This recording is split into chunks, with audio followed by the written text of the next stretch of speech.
Welcome back, everyone. We're back again, next episode. And it's a happy one for everyone, boys, because all of our teams got a win this weekend, which is, I think, the first time since we've started doing the pod that we've all end up coming back into the recording studio as such with 3 points each. So, yeah, it's a good one, lads. We've got to all Happy be days. buzzing. How you all been anyway, lads? Good week? Yeah, not too bad, mate. All good? Yeah, good week, mate. Can't complain. Yourself? That's what I like to hear. Yeah, decent, mate. Very decent. Let's get straight into it then, lads. We'll do it in the order that the games happened. So first up is it's me. The mighty Leeds United have only gone and fucking done City, haven't they? And yeah, pretty comfortable 2-1 win, really. Quite easy. Yeah. Down to 10 men. I thought City was supposed to be this fucking all-powerful, dominate everybody type of team, but I don't know. You didn't even need 11 men. Didn't even need 11. The thing is, if we had 11, fuck me, it could have been 4 or 5, I reckon. Yeah, City probably. That's the thing. It probably would have been 4-5-0 City. To be fair, boys, I want to dig you lot out because I'm having a sneaky little look at our predictions from the past week, which we'll go through in a moment, but you've all had 3-0 to Man City, 4-1 to Man City. What are you saying, lads? Fucking City? Behave. We've smashed them all over the place. In all seriousness, though, did any of you boys catch the game at all? Yeah, caught some of it, mate. What was your thoughts? Very bits, little bits. It's all the end. You done all right. You done very well up until the sending off, and then you obviously changed. He took Bamford off, and went even more defensive when he brought on Cock. And you lot just to a man, unreal, like literally. Yeah, they missed their chances. Don't get me wrong. That you had points where you rode your luck, but you had chances as well. Like it was a mental game. Mental game. That's the thing. Like looking at that game, like I thought it was an absolute tactical masterclass from Bielsa. This man here on my cup. I thought it was an absolute masterclass from the man because we sort of matched them really in the first half. Like you said, when we had 11, it was very much a to and fro sort of game. But like I said in previous weeks, boys, we've sort of grown into this division where we're not so worried about dominating possession over and over again now in every game. When we play against teams like City, who we know are going to try and do that as well, we're sort of a little bit more happy for them to have it, and it's more like quality over quantity for us in them sort of games.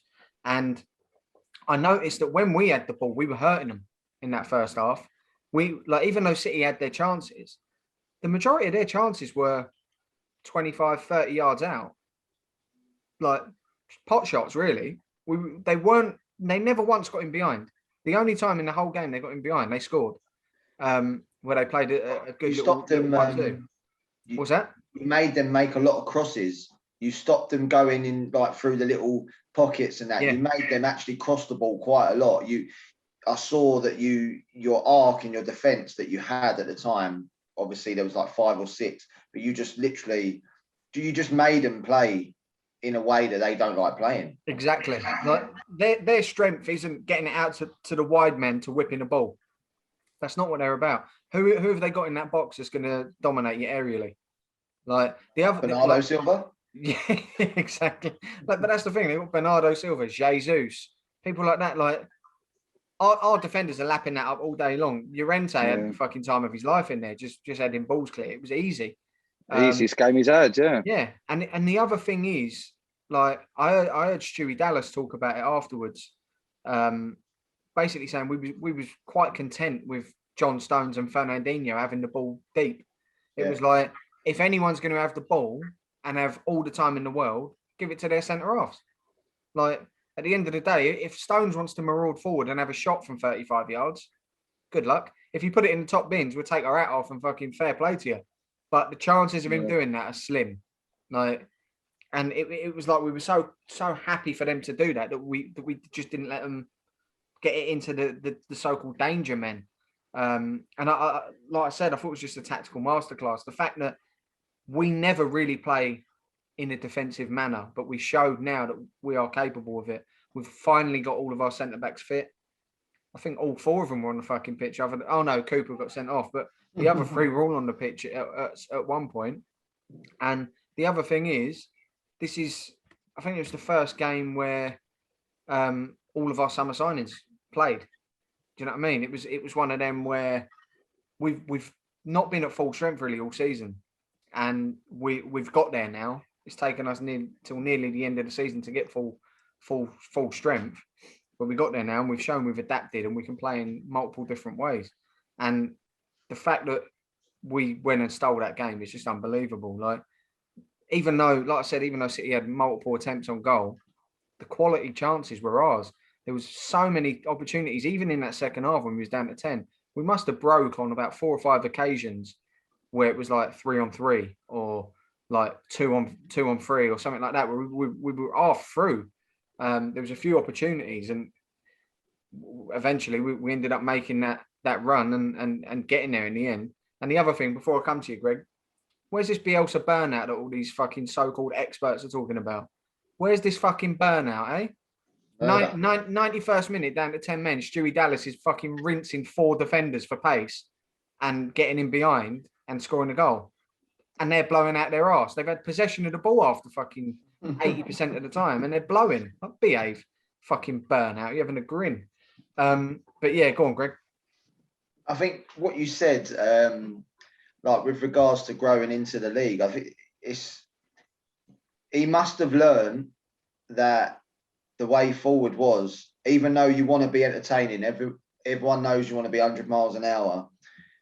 The fact that now he's making them tactical changes where maybe he's seeing who he's playing up against at that point, and he's just making a decision here and there. But you've stopped shipping so many goals.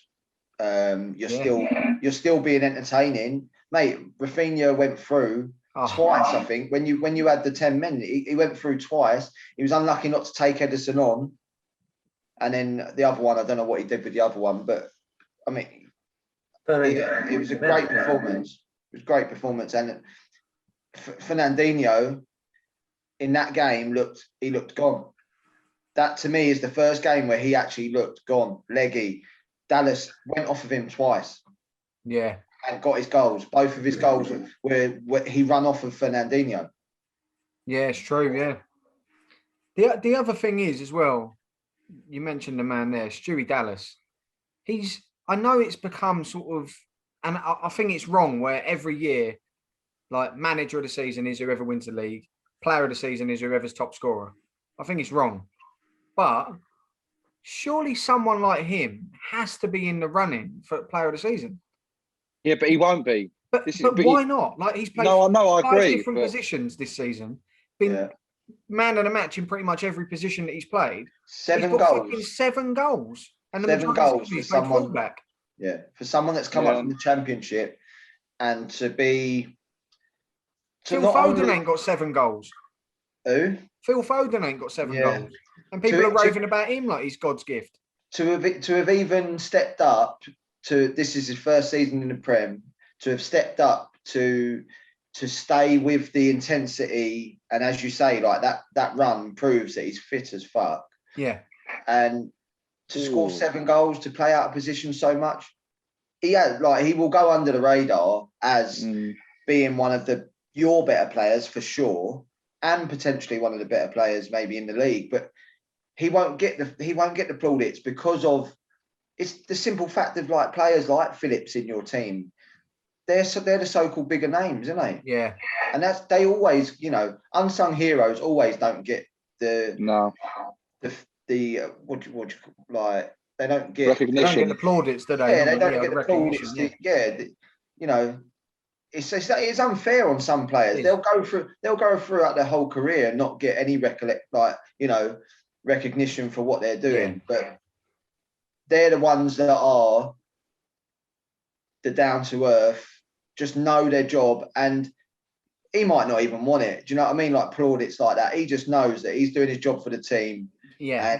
And as long as he does that and he is in that team, he's happy. Yeah. Oh, 100%. That's what they're all. That's why there's so many players like that you're saying kind of go under the radar because of like the work they put in or what they do for other players to let them play. But someone like him, he's actually putting the numbers out there as well, like with the end products. And I don't know if it's the last game you had against Sheffield, but he was the last game against Sheffield United. Sheffield United, yeah. Yeah, he was your biggest goal threat. He was unlucky not to come away with a couple there. He was, mate. That game, the way he went through and finished that was top draw. Yeah. I mean, from an Arsenal point of view, the last few games I've seen Aubameyang and Lacazette were supposed to be, well, on their day they're supposed to be top draw strikers, missing one-on-ones. Yeah. In front of the keeper and the last minute to run. Not this week, DS. Not this week, mate. Lacker's gone through and fucking finished a couple. We'll come on to that later. That's all right. No, I'm just saying that the way Dallas finished there was. Yeah. I mean, if you're a forward, they'll be creaming over it, wouldn't they? 100%. Well, both of his finishes were fucking superb. The first one, he's had no time to really set himself, and it's just on him. He's just fucking fizzed that bottom corner. Keeper's got no chance. And again, the teams that he scored against as well. He's gone and bagged a brace against City. He scored against Man United at Old Trafford when the game was fucking. We were getting battered, really. Let's be fair. The way we still played, like we earned a lot of recognition in that week. How many fingers did you have upset, Swayze? How many fingers did you have? The way we carried on, like even though the game was dead after fucking 4 minutes in that game, and that goal that he scored in that game against the Scum was unbelievable. He's fucking cold one top bins from like 30 yards out. Like he scores all kinds of goals, both feet. He can play anywhere on the pitch. Like I just think he's such a like invaluable asset that we've got. He's just. It seems wherever we need someone to slot in, you just throw Stewie there and he does a job. Like, and he don't just do a job, he excels. Modern day John O'Shea, basically, what we're saying, aren't we? Fuck off. Right, that's the end of the podcast. It's funny, utility players just don't exist anymore. No. You know, you had, I remember Phil Neville could play centre mid, right back, left back. Milner can do it. Yeah, as you say, to do centre mid, to do left back, to do left back. Wing, right back, and he's one of them 7 out of 10. I mean, I knew about him, but he was not someone that you would have on your radar to say he'll be one of their standouts this year in the Prem. No, nowhere near. Yeah, and yet he is. He's proved a lot of people wrong. He has, mate. He really has. Well, I think you as a team have, to be perfectly honest. Yeah. I don't think there's anyone really in our side that you can say they've been found wanting. No. This season. I can't name any of them. And even as a Leeds fan, sort of stepping up, there was a few that in the back of our head we were probably thinking, can Gianni Alioski really step up to that level? Can Cooper step up to that level? Can Dallas? And they're all fucking thriving at the level. Do you know what I mean? Melier as well, the keeper. He's a baby, and he's class. They all look so comfortable, and like you said, it's not like we're just getting by. Like they're excelling in the division. We're in the top 10 for fuck's sake. You know what I mean? You're level with Arsenal. I mean, you're doing really well. Yeah, but it's crazy. Like I could. Yeah, but again, it goes back to what we said about with Tubes the other day. This is Bielsa. Yeah. What he's doing and what he's doing to these players is making them sort of like we said, run through brick walls. He's making them play like this. He's installed this in them. Yeah. He pretty knows deep down. Yeah, these ain't the biggest names you're ever going to get, but he knows if he gets them working this way, it's going to work in a game, regardless of how good they are. It's true. Yeah, but a lot of these big players they wouldn't be able to do that. Yeah. Well, they ain't got the attitude to do it. He knows that a lot of these players out there, the big players, they wouldn't be able to do what he wants them to do. Yeah. And whether they had the desire to want to do that. Because sometimes it's too easy just to go and pick up their money somewhere else and not have to work so hard, That's what makes it exciting for us fans going into the summer is we know that whoever we sign, because of the due diligence that the club do, as an ownership unit and with the management team, we know anyone that's coming in that door is going to have that same mentality, a la Rafinha, Llorente, Koch, Rodrigo. They've all got that same mentality drilled into them. They all have to, because Bielsa won't have them otherwise. Like, and we really do our homework on that they have to have that. And it's more like I've heard stories about people like Matthias Klick and Robin Koch when they come. Sorry, not Matthias Klick. People like Robin Koch when he came into the club.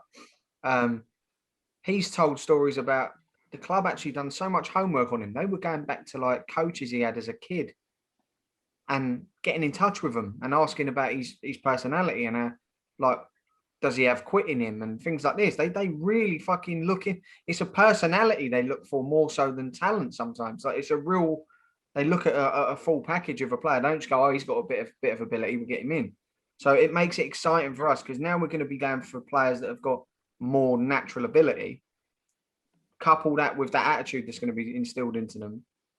It shows we will be pushing for Europe in the next couple of years, like with this upward curve that we're going for. And there's rumours coming out of Argentina. He's imminently going to be signing a 2-year deal, Bielsa, with us, to sort of squash the whole rumours of, oh, he only does the 1-year rolling contract and will he leave at the end of the season? It will shut all of that up. So there's rumours he's going to be signing a 2-year deal, which is so fucking exciting as well. But yeah, like, that sort of, we'll bring that to a close anyway. I did go into a lot of depth into the breakdown of that with Lolo and the guys on the Stoop as well over on their YouTube channel on the weekend. So you can catch the post-match review we done on there. It's like fucking 2 hours long. We went well in depth on it. So yeah, any Leeds fans and City fans, I doubt it, but any Leeds fans that are listening and watching and that you want to go over to there and grab that, is fucking blinding. But yeah, let's move on to the next game anyway, lads. The Scouse boys, Liverpool 2, Villa 1. What's your thoughts, Gory? We're back. Well, I say we're back. We're doing all right in the Prem. Yeah, I mean, it was a good result. We obviously went behind, but we started well. I thought, like, we were quite positive. Again, we were dominating possession, and like what it's been at Anfield this year, it's just teams have just come and sat in, and we haven't been able to break them down. I think, at points, all of our front three, their confidence has been a bit short. But like within the game, I thought we'd done all right. Like, Salah had a first opportunity, like he tested Martinez a little bit. A bit easy, really. Like, he probably shouldn't have shot from the angle that he did, but tested him a little bit. There's nothing there though. But I mean, they could have scored before they did.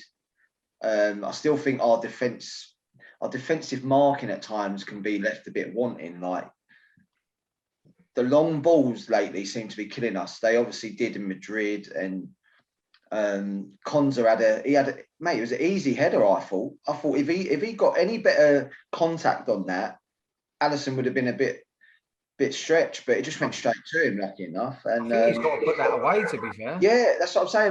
To me, it's a free header. There's no, the big man's come up from the back. You kind of think, well, our big man surely's got to go with him, and I don't think anyone was near him. It was pretty much a free header, but he just didn't put enough on it. And then like Trent had a free kick, nice free kick, just literally, it was creeping in, I'd say, and then Martinez tipped it over, and Jota, from that resulting corner, good header, tipped over again. And then, mate, what's happened pretty much the whole season at Anfield, we got suckered, mate. Like 1-0, McGinn played a nice little reverse through ball, Ollie Watkins touch finish. A lot of power on the shot, but Ali, mate, I think he's got to do better there. I agree as well. It's kind of Watkins. He was in the middle of the area, like middle of the goal, must be 16 yards out, something like that. His touch finished it like quite quickly, and the ball's obviously travelling at pace, but it's not like Alisson's out of position. He's there. He's in the middle of the goal. Like it's kind of gone straight at him. He just, I don't know. It's hit his hand and gone underneath him. It's a bit. But again, 1-0 down, suckered, and then second half we come out a lot better. Trent was doing all right. Everyone's been fucking on him at the minute, but I think he has Real Madrid apart. That game in Madrid, he obviously made a mistake and whatnot. But apart from that, in the last few weeks, I think he's been all right. And then we got our goal. Robertson made like an inverted overlap. Jota slotted him in. He's shot across goal. Salah's tapped it in off Martinez's save. He probably could have saved it a little bit, further away from the goal. He'd probably be disappointed. But yeah, mate. I mean, the goal, like Salah's in the right place at the right time, as he normally is. 28 for the season. Right, we can't grumble at what he's been again. But yeah, I mean, Trezeguet, their chance nearly went back in front off the post. He's injured now as well, isn't he? I don't know what happened there. Like Trent tried to get back at him, and then it's not like Trent even did anything as such. It was a bit innocuous, really, and then he just pulled up. Like it must be his ligaments or something. But that's it's unfortunate for him because he's not a bad player. Him, to be fair, he scored against Leeds. I hope it hurt. Salah's mate. But yeah, after that, I mean, after they hit the post and nearly went it. I mean, the chance that Salah missed, Mings. What the fuck Mings was doing, I don't know. He had a bit of a mare, to be fair, because he's done that. Salah I think he should have rounded the keeper, but he went for the early pop shot and he's just missed it. Then the goal that got disallowed. Like, we were the better team. We were. Like, eventually. Again, it took us a long time, mate. It did take us a long time. But, and then the last goal, I mean, he started it and then finished it, Trent. We was obviously desperate. We chucked on a few people. He picked up the ball in the midfield, drove into the box, played a 1-2 with Salah, crossed it. I think it went all the way across. Shaqiri recycled it. And then Thiago, fucking thumbs up, nearly scored. Martinez made a great save. And then they shit clearance for them because obviously, last minute of the game, they've only got to hoof that up the pitch and we ain't getting that goal. But it fell to Trent and one touch and then he's just absolutely smashed it. But looking back at it, this is why I say Mings had a bit of a mare. He's supposed to be this big centre half, and it looked like he ducked out of the way of the ball, mate. He did duck out of the way. I'm not sold on Mings. Not sold on him at all. So I think he's overrated, mate. I really do. I think Konsa's twice the player. He's a good player, I think. I think he's twice as good as Mings. Like, you're looking at the England team, it's like all of a sudden, because Mings has had a call up, he's like, he's a shoe-in. He's picked now. Yeah. I think Konsa's been better than him. Konsa should be picked ahead of him. If you're going to pick a good defender. The only reason he's in the England left-footed reckoning is left-footed. Yeah. I can't see much else why he is in and around there. Yeah, it's true. Yeah, I totally agree with you. To be perfectly honest, I mean... Well, according to BT Sport, Stuart Dallas is from Leeds, so throw him left centre half. He'd do a job. He would do. He's played for Northern Ireland too many times, BT Sport are convinced he's born and bred in Leeds, though. They don't fucking... Every week, fucking homegrown. Leeds, it's like... He don't sound from Yorkshire. Yeah, as soon as you hear him interviewed. Unbelievable. Proper Yorkshire accent, eh? Yeah, I mean... God has.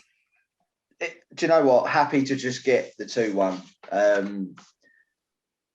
Get the win at Anfield, the first of the calendar year. I mean, it's a joke.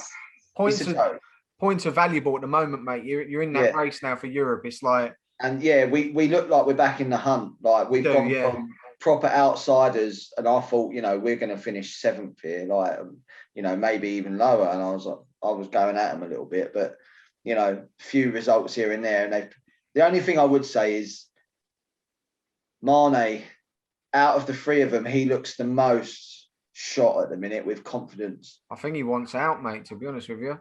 I just don't. I don't know. Well, I don't know.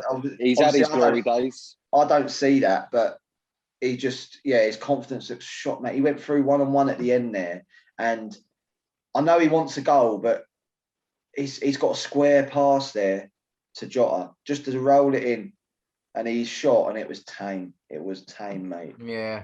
But I think again back to Trent, like no defenders had more assists in 2 years than him. More like, do you know? But they're all fucking last year.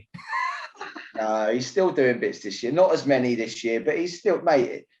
Some of the balls and that he's putting in the last few games, like he's, you know, everything that's been said about him. Yes, he's not the best defender, but he's, you know, he's at such a level. People are just jumping on first little bad period that he's having, and he's not even doing that bad anymore. Like, he seems like he's come out the other side now on the attacking side. He wasn't bad defending again on the weekend. He really wasn't. He done what he had to do quite nicely. Yeah. But he got an assist against Madrid as well, didn't he? Yeah, that was a great ball. Yeah, he's having a good run. He is having a good run. He saw Asensio out the corner of his eye. He's fucking slipped in. I mean, perfect. Right weight, right angle, and everything. I mean, I love that one. He's just an assist machine, isn't he?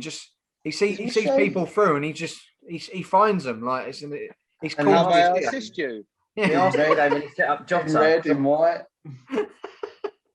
When he set up Jota's header as well against Arsenal, that was like again, that's what I mean. I think people it's this country though, isn't it? They're so quick to jump on anyone. Course, youngsters especially, mate.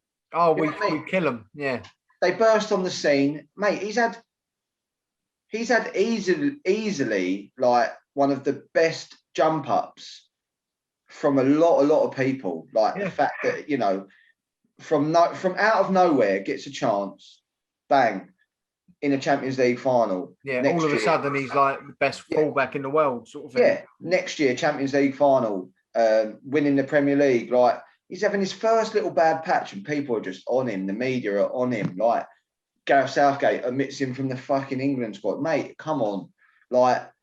Now, to be fair, I reckon he's right too. I don't think he hasn't been good, but you can't be in there on merit. But you can't tell me that now, all of a sudden, in the last 3 weeks, he hasn't put his name back in there now. Well, he has. Southgate don't trust him, I don't think. That's the problem. I think Southgate loves you. He's going to love Trippier and Walker. He's going to know I've been there, done it. He can trust them. Listen, I agree with you, Greg. I think for me, listen, Trent's defending is questionable 100%. But personally, what he offers you going forward probably outweighs you. Pretty take that over that little bit thing, because the thing is, we're not a San Marino. We're not a team that's going to be shouldn't be doing too much defensive stuff anyway. We will, because that's how he sets up. I'm not being funny. Yeah, true. The problem with it is the way that we set up. Trent's perfect for it, because you want a fullback who's mega attacking. Because if you're having Phillips and Rice in there sitting, they just go across. Whenever he goes up, you go, mate. We're slotting for you. Yeah. Whenever he goes up the pitch, they just slot across. Yeah. Tell me this though: how many assists has Trippier ever got in his fucking career or whatever? He scored 1 goal for England. Brilliant goal. Don't get me wrong. Greatest moment of your life, Greg. I was in the booth and it went off. No, Trippier, I know. Semi-final. Kyle Walker though. Kyle Walker, how many goals has he ever scored? How many assists has he ever, like, come on. Like, yeah, I know what you mean. Trent's already up to double figures in his career for goals. He's been involved in more goals in the last 2 years, all right, albeit a lot of them last year, than any other defender in the league.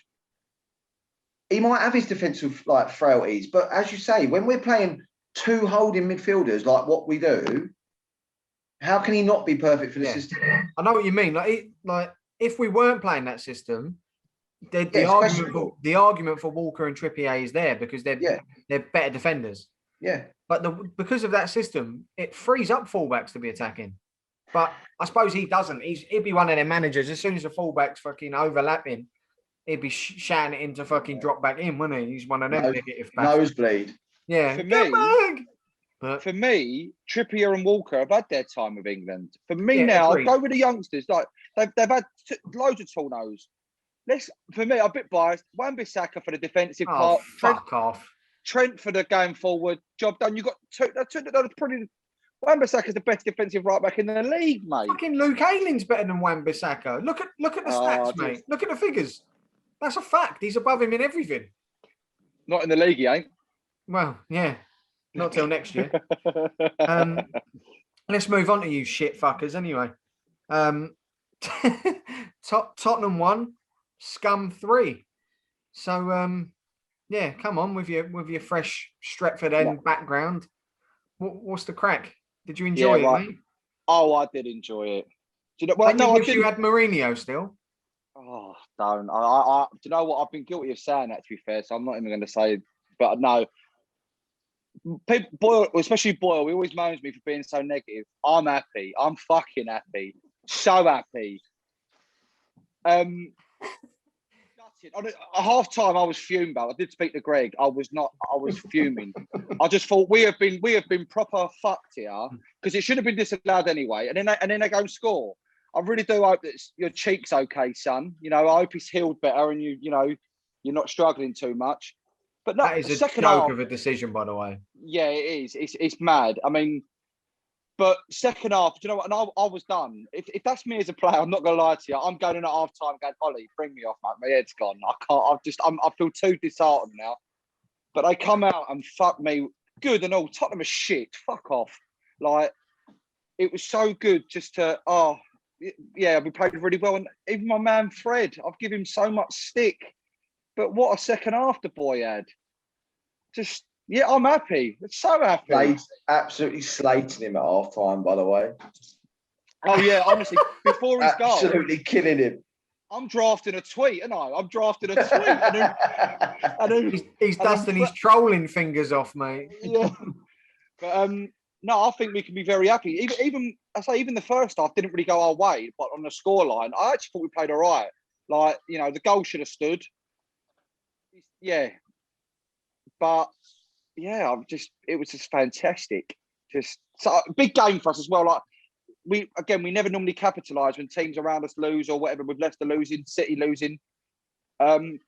So it was good to just get that 3 points. I'd like to think top four is done for us now. It's got to be, surely. It should be. I mean, and thanks to your result, I'll even just shout. I mean, I'm not being funny. There's a little stat I see on Twitter.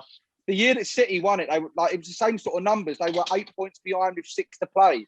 If we win our game in hand, we go 8 points behind with 6 to play. No, it's not. It's done. City are going to be champions, but it's definitely done, mate. I think City could lose every game from now to the end of the season. You wouldn't fucking catch them. Probably you're right, actually. Yeah. It was a shame that goal got disallowed, though. It was a fucking nice finish as well. Like it was a good goal. Well, look, touching on that, I didn't mention it when we spoke about Leeds. Like the refereeing was horrendous. Mariner, I thought was a joke, and some of the calls in that, like, well, just standard of refereeing. Weekend, what's that? This whole weekend has been. That's what I mean. Again, just tarnished with VAR. Literally, it's got to go. It has to go. It's almost as if they should just scrap it and go, look, we haven't got. Like the technology's there, but they're not using it right. So it's almost like they should just fucking get rid of it altogether until they know how to work the fucking thing, or make a lot of changes. Like that West Brom one. I don't know if you've seen it with Diagne's goal. Yeah, it's embarrassing. It's the point I made earlier in the season when we spoke about it. The whole why is it never in line? It's never in line. No. I've not seen one all fucking season that's actually been in line. The camera, it's never bang in line. So why all of a sudden can they not make a call because it's not in line? Like, just make it up as I go along. If that's the case, like I said at the start of the season, you throw multiple cameras, or you have one of them fucking cameras that moves with the line. Yeah, like some fucking robot controlling it or whatever. It moves with the last offender. Do you know what I mean? Like, how hard can that be for someone sitting in the fucking thing to do? You know what I mean? Yeah, no, it's bad. It's got to go. It's not solving anything. It's making things worse. So they've got to tweak some rules. Then, if it's going to stay, they've got to tweak some rules because that's what I mean. Not being funny, this millimeters, like This millimeters bollocks about the fucking sleeve on the shirt. I mean, come on. Oh, is that his elbow or is that his t-shirt line? Where can this fuck off? He's onside. Yeah. That Wolves Fulham one was one of the worst. Horrendous, mate. That was one of the worst ever. Yeah, that one. It's every game. Firmino's every game. There's every game. The thing is, I think it's the ref. It is the refs as well, because this whole millimeter thing is we're debating whether you should even use those lines. That's one thing. But with the Son one, that's the ref looking at that and thinking that a finger flick in the face, unintentional, ridiculous. It's like that's not even VAR. That's just being able to have a second look at something that you missed. But then again, we've said it before. These people clearly have never played football, because how can you disallow a goal for that? It's just bullshit. It's a joke. Do you know? Yeah, but Son was on the floor for nearly 3 minutes or something, or it was 3 minutes. He should be punished. He should be, because that even if they think that's a foul, that ain't gonna keep you on the floor for 3 minutes. No. That is, he's done that to purposely cheat, to act like you're hurt, so the referee thinks, oh shit, he's been down for 3 minutes. He must have really clumped him. Oh, he has kicked him in the face. That to make it figure. Which, do you know what? I get it. I do get it, but it's fucking not for that. The thing is, in football, right? McTominay has done Son with his touch. His first touch was actually really good. He's taken it away from Son, and he's just done what any footballer does. When another player's close to them, you just put your arm out to get them away from you. It's natural. There's nothing he's done in any way that could be called a foul. No, not to anyone who's played the game anyway. Yes, he's touched him in the face, but it's just unfortunate that Son is down at that level. Like he's done that to maybe push him in the arm, push him in. He's not done that to whack him in the face. McTominay has actually killed him with the touch. He's then away. He's setting up that phase of play that they go and score from. But you've seen ones before when the elbows ended up in the face, and then there's something to talk about when it's like a hard elbow. But that was the end of a finger. Yeah. You're watching it in disbelief, like the shit that's happening. It's fucking unbelievable. And Son put his arms out to try and drag him back or filter him first. Yeah. So you could argue, hold on a minute, he started to commit a foul, but because McTominay was away from him, he couldn't reach him. So McTominay was just moving his arm out of the way. Personally, I think McTominay should have got sent off. Well, why not? Why not? If he struck him in the face, give the foul. If they give the foul and he's already on the booking, if he gives the foul, yellow. That's what you'd almost rather them go out and go, red card. You've hit him in the face, because then it's like, well, if you think that, then based on that, then it's got to be a red card. If you think he struck him and it's a foul, surely a strike with your hand to your opponent's face is a straight red, no? Yeah. So why? Well, if you walked up to someone on the pitch and poked them in the eye, a red card. Yeah, but that's purpose. That's what I'm saying. It's on purpose. That's part of the game, just holding players off. It's the same now with diving. I've noticed when they refer these things to VAR. Oh no, it weren't a foul, or it weren't a penalty. He's dived. They don't get booked. Why aren't they booking them then? Or send the cunt off. Yeah, if you've seen it and it ain't a foul and it is a dive, what's the punishment? That seems like it's all finished. There's no incentive to do the right thing. There's no punishment. Like on Match of the Day, even Genus, who's obviously Team Tottenham, was team fucking idiot, that bloke. But what he said here was right. He was condemning like Son, saying what he's doing there is just, you know what I mean? He's been thrown a bone. He's grabbed it to try and do something to stop this goal happening, and then the ref's fallen for it, and he's getting rewarded for his behaviour, but laying on the floor pretending to be injured with all this. Where they're trying to take it serious with concussions and all that stuff, that should be punished severely. Player. Yeah. No, but totally. Justice was done. Let's not worry about it. It was, mate. You know what?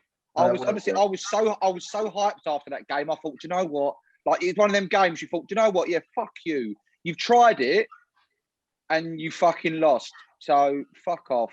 Cavani was unbelievable. Thank you for bringing him up. I was going to talk Great about goal. him. For 33, 34, approaching 34.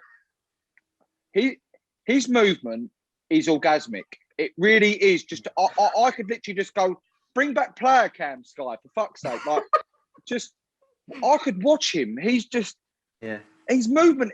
He moves ahead of any defender. You watch when they slow it down, you can really see it. Like Dyer and whoever it was, I don't know whether it was coming at the back of him now, but they're like looking at him. Rodon, they're both sort of like Cavani's already he's moving. He's got that yard already. It just shows you that he could seriously go on for a good more number of years. 100%. He's not ever really been blessed with lightning pace. He just shows you don't have to be out a road runner to leave defenders for dead. Like, you know what I mean? Little drop of clever, exactly. Yeah, it was masterclass. That was. And 88 minutes in, he's sprinting, chasing down balls. I'm thinking, I mean, credit where it's due, mate. The man's unbelievable. And I weren't, like I said in previous podcasts at the start, I weren't too keen. I thought I'll leave off. But you bought Igalo. Well, no, you had Igalo on loan. I mean, upgrade. Igalo. There's levels and there's levels, mate. Like, yeah. But I mean, I liked Odeon, but Salah. No, I mean, what I was going to say is, Kyle was very unsure at the start of the season, and I was like, Kyle, no, mate. I mean, this geezer's been about. He's one of the best strikers that's ever been in Europe. I was like, even at this age, he's a bit of a dying breed. Like, he's one of the last old school defenders that, as Dave said, doesn't rely on pace. Hey, what'd you say? Defenders? He's an old school defender, is he? Sorry. Old school attackers. Stick him at the back with Donkey of the week. Greg. No edits. No edits. Sorry, I was off. I was on one then. I didn't even realise.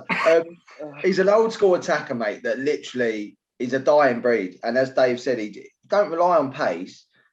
He's up there, mate. Yeah. And he knows. We spoke about it, didn't we? When he first come, yeah. What Carl's just said as well about defenders that are just standing there going, oh, that's pretty much every new defender that's on the block. Because you don't get old school defenders, attackers, that are brainy anymore, that know about these movements. Mate, one drop of a shoulder and they go the other way. The defenders like, where are they? Like, that's just new school defenders don't want to defend. All they want to do is get on the ball. And it's like, people like that, even at 34, he's just gonna mug defenders left, right, and centre. Still got bit. Let's well, good win anyway, Jonesy. Let's move on to DS. You're on your own tonight, mate, because we're without Boyle, so it's all on you, mate. Must have been worried going into this against Sheffield United. They've just done bits all season, haven't they? So Sheffield United 0, Arsenal 3. But you say that, but I was a little bit worried going into it because you don't want to be that team, do you? Yeah, exactly. Like they were dog shit, and then they beat United. They were dog shit and beat. Can't remember who it was, but they beat. We had it the week before. I was thinking, please don't be the team that they beat. Yeah. So I was thinking, are we going to be that team that fucking loses unceremoniously to? Because especially after I don't know if any of you saw it in Europe, but just another sickener. You think is their confidence going to be flat on the floor, or are we going to get a reaction? Or with the second leg next week, is Arteta even going to take it seriously? Is he just going to win the league off? So I really didn't know how he was going to approach it or what the result was going to be. But I think he had to attack it because you couldn't, if you lost that and your confidence would be so flat. I can't see how you can come back and do anything in the Europa League. So we needed the 3 points for slim chance of scraping the Europa League, or even just for pride to not finish in the bottom half of the table. Like they needed to win it, and I would have took a 1-0 easy. But it was a good performance in the end. Obviously, nothing to go overboard over because Sheffield, it was 3-0. But the quality of our goals were pleasing. The first one was a decent bit of interplay. Tobias actually was involved, doing scoring us a goal for a change instead of fucking causing us to win. Or setting up a goal, I should say, for Lacazette. Good finish from Lacazette. It's good to see Martinelli on. A lot of us have been calling for him to be more involved. I don't know why he's been held back so much by Arteta, whether there's something going on outside of the scenes, but some games you just doesn't need to be anything brainy to get through the other team. It just needs to be pace, a bit of like that youthful enthusiasm, which we've benefited from with Saka and Smith Rowe. So it's a bit sort of bemusing why he hasn't used Martinelli a bit more, but it was good to see him in this game. He played well, got a goal. And then the last goal, lovely turn from Partey, slotted it through beautifully, really. I mean, that was De Bruyne. Everyone be raving over that. Yeah. Good bit of play from him. A good finish from Lacazette. So, yeah, it's not obviously going to be the most memorable game of the season, but it was one we had to win, really. So hopefully we can get into the game in Europe, because that's what it's all about for us now, because top four was gone by Christmas, to be honest. Europa League, I think, realistically, was gone definitely a month or two ago. You say that though, Dave. It ain't. I don't know. I just because you might only need to be 7th for Europa League based on who wins what this year. Yeah. You might only need to finish 7th. Yeah. You think Chelsea and you like the teams ahead of you. Like you've got Everton. Like that. Bearing in mind they've got a game in hand, but to be honest, I think Everton are too inconsistent. Like they've not won in 4 games. Like. That's what and then you've got Tottenham. Tottenham are only 4 points ahead of you. Again, they've won 1 in 4. Yeah, that ain't. It's not even beyond the possibility that Leeds can fucking get top 7. Do you know what I mean? Yeah, if we nick a result against Liverpool and Man United, our remaining games are quite nice. Like we've got some relatively favourable fixtures that you'd fancy on paper. You're going to win a lot of them. So that's the way I'm looking at it. Is like I'd obviously like to think we can sneak in there. But I'd like to hope we can get through the next round in the Europa League, and if we do start playing semi-finals, and then if we can get that far, then I just feel like the focus on the league is going to wane, and when you've got like yourself, obviously playing really well. Like I was watching you against like the way they were all fighting for each other and against City, looking quite enviously, to be honest, and even though Villa are a little bit inconsistent, they can still do bits in certain games. Yeah, I think they've gone to Villa. I'm just feeling realistically that we're going to fall short of actually finishing in the league positions to get Europa League. Yeah, I know what you're saying, but I was just being devil's advocate really, and just saying it ain't out of the stretch of the possibilities. Because if they can put a run together, they certainly could do it. But it's the one thing we haven't done all season is put a run on. Yeah, but now the time would be, mate. Like you think 6 games, it doesn't sound a lot, but you're playing for quite a lot of points, you know, and like people's arseholes going to start going, mate. Big time. You know, all of them teams above you, your West Hams, your Evertons, and that pressure's on them. Yeah. Like, do you know what I mean? Tottenham, pressure's massively on. Liverpool, pressure's on. Yeah, 100%. Plus, they've got other responsibilities as well, Champions League and things like that. It's not like everyone else is sort of they're a shoo-in. Like there's a lot of changing to happen there, I think. Yeah, I think we've got a few. No one can afford to slip up, really, can they? That's the problem. They can't, and I just we've had a few injuries as well come at the wrong time. Like Tierney's out from the season, I'm hearing. He's probably been our best player. Yeah. And I think it's Smith Rowe. I don't know if he's back, and Odegaard. They're out of contention at the minute as well. Again, they've been 2 of our best players. So yeah, the injuries is coming at the wrong time. I feel like some of the other teams in the league have got. I mean, there's pressure on us for supposedly still being a big team and then finishing outside the European places for the first time in must be 20 years or so, something like that. So Wenger out. That's what I say. Yeah. Wenger out. There is pressure on them, especially seeing as some of the wages a lot of them are on and stuff like that. But then there's other teams around us that there's no real pressure on them because what they've done so far is like past what they would have probably predicted, and anything from here on's a bonus. So yeah, I mean, it's hard. I'd like to be glass half full, but you know, I've had a battering this year. Yeah, I know what you mean, mate. Go on, Greg. Before we sort of move on to our next segment, with regards to like, so if Chelsea was to go on and win it, what would that mean? Would that mean? I can't remember. And they finished top 4. If one of the only 4 teams from one country can go in it. So if they want the team, if someone outside the top 4 wins the Champions League, the 4th finishing team loses their spot. But So I think if one of the English teams finished in the top 4 and won it. Yeah, but I think the whole extra place comes. I think if an English team wins the Champions League, there's you get an extra position available for European qualification because of some sort of ranking system or rating system. Yeah, that's what I thought. 7th in the Premier League becomes like they go into like the first qualifying round of the Europa. Yeah. It happened to Wolves, didn't it? A few years ago, Liverpool won the Champions League. Yeah, it happened then. So I think that's how it. I don't really know. It's all a bit confusing. And the winner of the FA Cup winner gets one, didn't they? So if they're in the top 4, then another one comes down the league.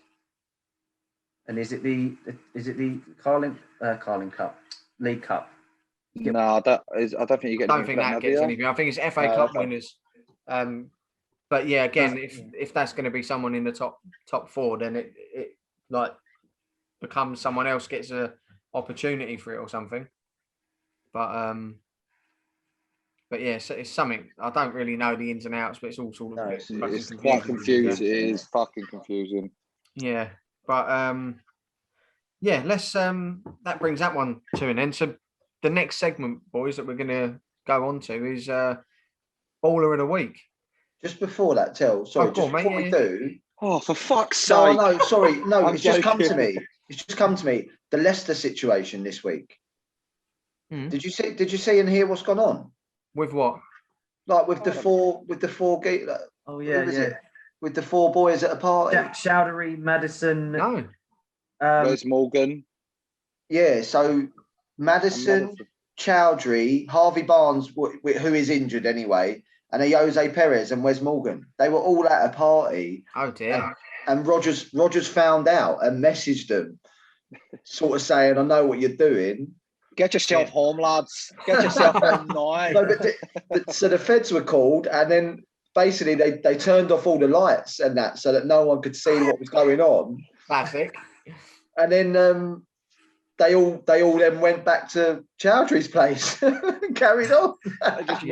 Well, Ben Turner told us how much he likes a drop. Well, yeah, there you go. He had to be carried in. He had to be carried in at fucking Burton Albion when he's steaming.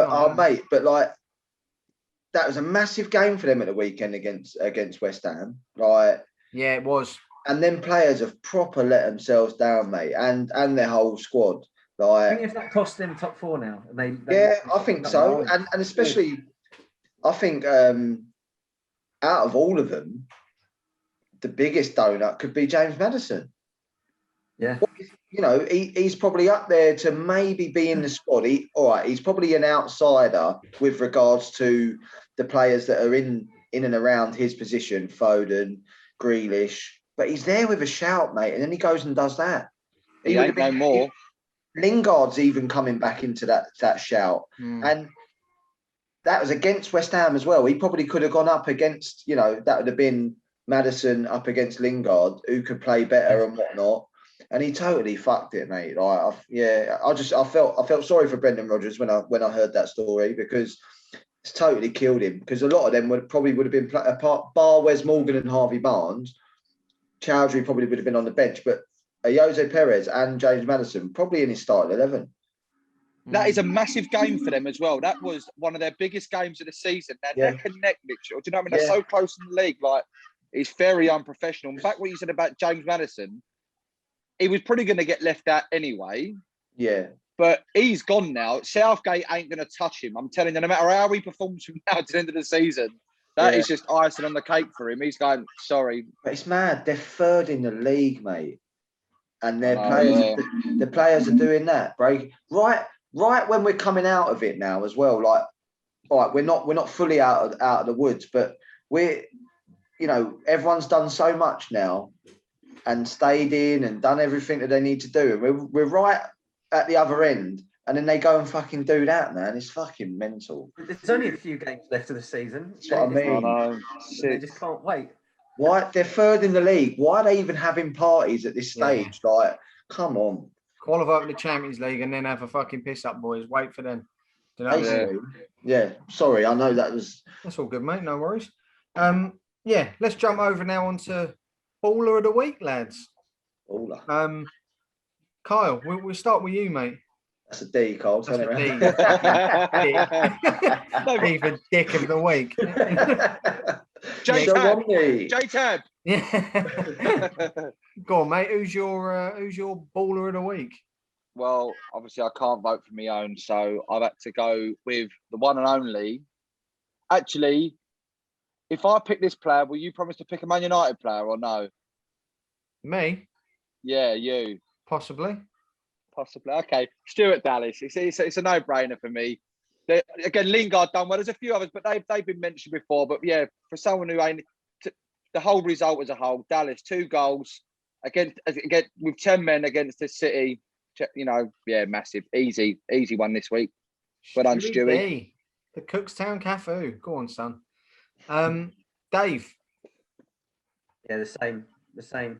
Considering the task Leeds had in the second half, 10 men against the best team by a mile in the league this year. Probably the best 3 points anyone's got all year in the circumstances. And he was the difference. So, and like you said, he's been unsung a lot of. So yeah, Stuart Dallas.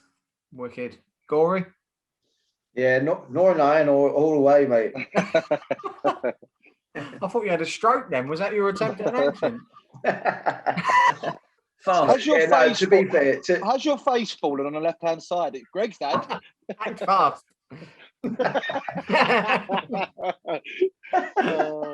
God. Mate, to be the fact that you've taken 4 points off him this year and his performance alone, like, yeah, at the weekend, 100% just had to be decent. Obviously, I'm not allowed to pick him. Can't pick one of your own, so I've gone with I've gone with Jesse Lingard.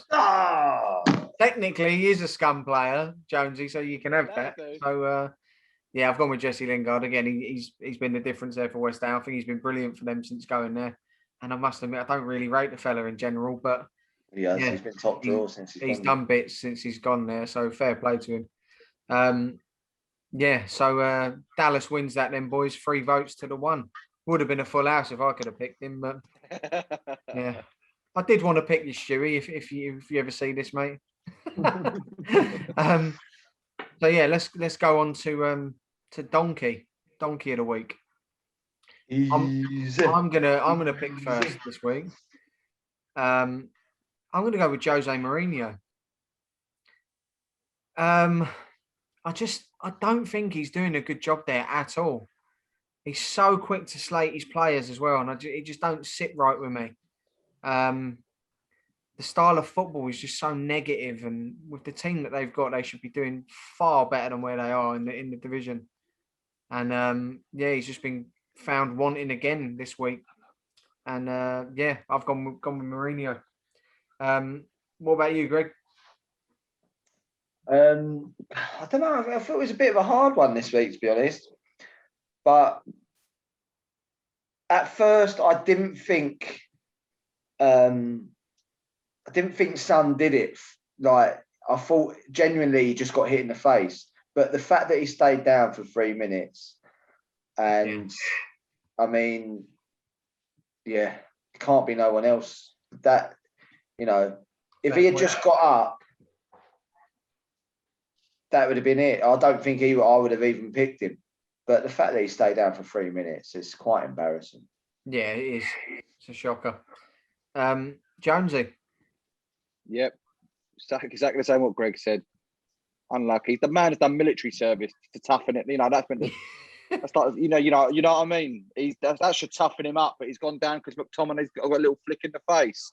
No, embarrassing, mates. Son, it's you. Fair play, mate. DS. Same. Not a lot to add.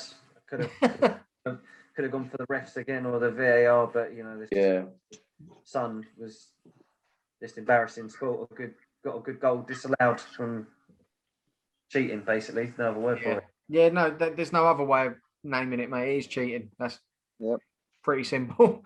Pretty unanimous then, lads. 3-1 again. So Son, you get the old donkey of the week, mate. Sonky of the week. And old Stewie Dallas, baller of the week. Should be baller of the fucking century, mate. Ledge. That crowns both of them. And just to finish the episode, lads, we'll do our predictions for the upcoming games involving our teams. There's only 3 to do because 2 of our teams are playing each other. First things first, I'll run through the points that we got this weekend. Top scorer was Greg. You got 3 results correct. Correct. No one got a correct score all week. You got 3, which took you to 6 points, mate. Dave, you got 4 points along with Boyle, and me and Kyle both got 2 points. It's took you off the foot of the table, Dave, for the first time of the season, mate. Making a comeback. He's making a run now, isn't he? So he's gone above me, mate. I'm rock bottom now. So I'm at the foot of the table, 34 points. Dave above me on 35. Kyle just above. Week, don't worry. Kyle just above on 37. Boyle on 38. Greg on 47. 9 points clear, mate. Smashing it, the fella. So we'll start with you then, Greg, as you're top of the division. So the first fixture is Arsenal-Fulham. Well, Fulham, they had a great run, but I think that run is now over. And off the back of a result, where is this game, by the way? Arsenal. It's at Arsenal. I should have been a cunt then and said London, shouldn't I? 2-0 Arsenal. 2-0. Dave, we'll go to you, mate, as the resident gooner of the evening. I think until I was kind of saw this game on the horizon and thought possibly it might be a banana skin with them, the sort of run they've been on, but I think, same as Greg said, it might be over now. I think that killed them, that game against Wolves. Yeah, Wolves, yeah. But I don't think we're going to smash them still, or nothing like that, but I think we'll win like 2-1, something like that. 2-1. Jonesy. I'm going to throw my Desmond at this. Ooh. Just because, I think Fulham are going to know, like what the boys have said, Fulham know that I think they're going to deep down, it's going to be hard for them. I know that's sort of gone. But with Arsenal in Europe as well on Thursday, they might, depending on that result, that could play a little bit, might be a bit tired or whatever. Let's go for a 2-2. See, I was going to go 2-0, but because Greg's gone with it, I'll go with 1-0 Arsenal. Boyle hasn't sent his in yet, so I'll chase him for that. So we'll have his in, but I ain't got him to announce on here. Next game is Man United Burnley. So we'll start with you, Jonesy, as our scummer. 3-0 United. I'm glad you clarified who. I've got to now. I've got to these days. Dave? 3-1 United. 3-1. It's gonna be comfortable. But I don't think it'd be shitload of goals, so I'll go with 2-0 to the Scummers. Greg?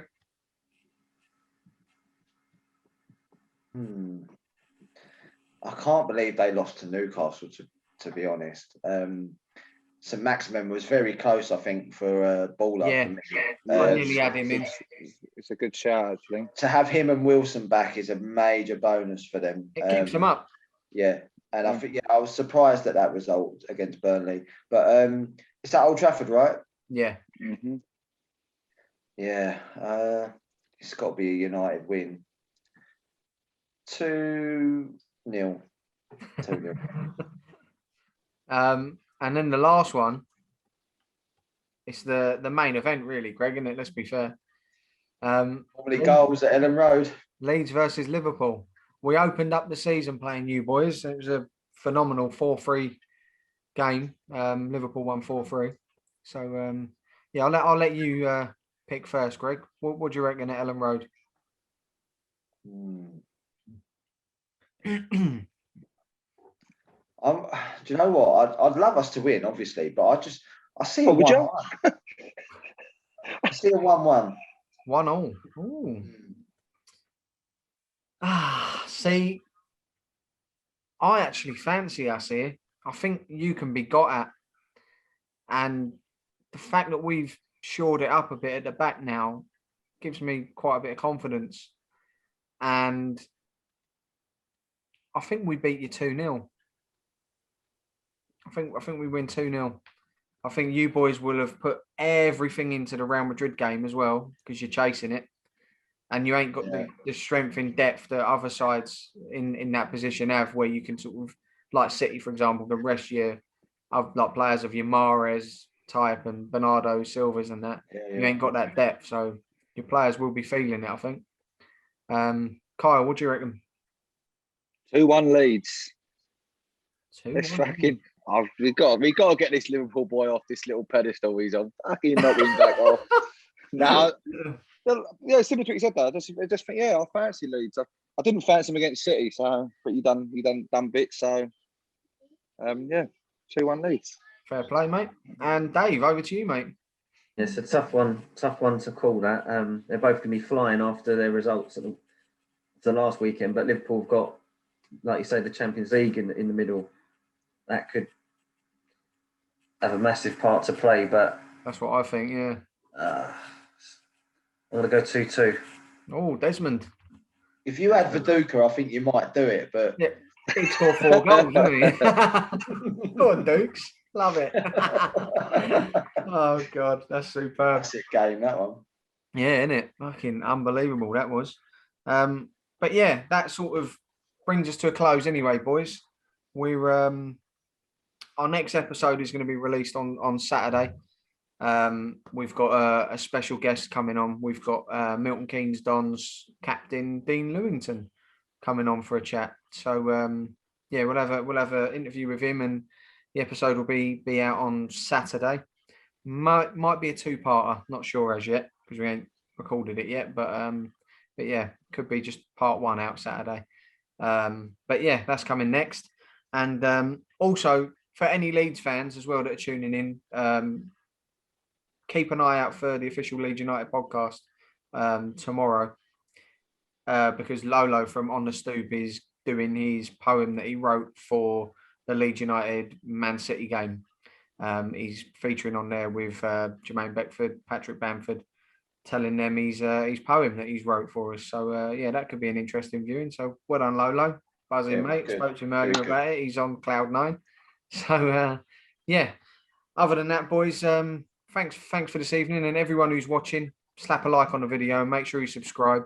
I did put a tweet out this week. 75% of the viewers that are watching these on YouTube aren't subscribed. So subscribe, guys. Come on, peeps. That's all we need. Just click that little button and you get all of our videos. Click the fucking button. And that'd be great. And then rate and review on any podcast platforms as well. But till next time, guys. All the best.